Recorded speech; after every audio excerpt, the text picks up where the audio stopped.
Senin ateşi için Berhasallar delmedi mi? Şirinin düşü için kusur ise her saniye, her yerde seni anmak. Mecnun ağzı yemin etti Leyla'nın başı için. Kusur ise her saniye, her yerde seni anmak. Mecnun ağzı yemin etti Leyla'nın başı için.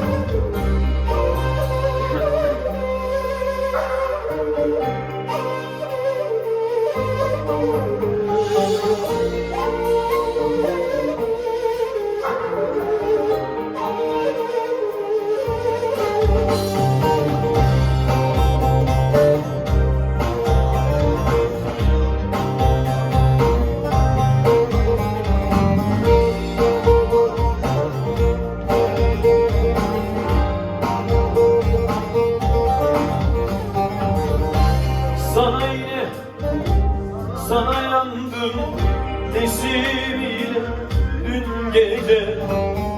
Gözlerinle yüzüleyim, bey olayım Allah'ım.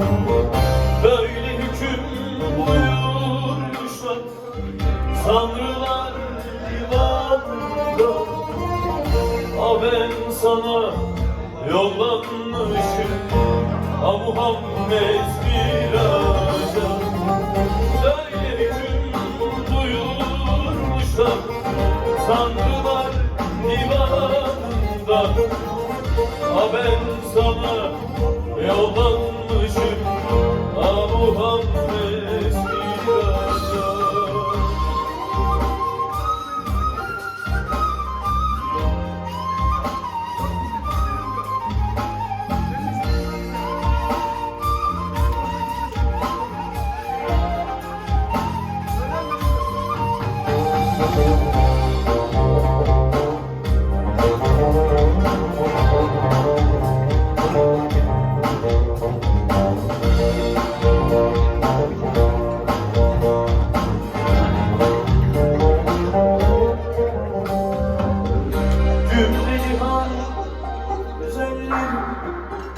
Güzeline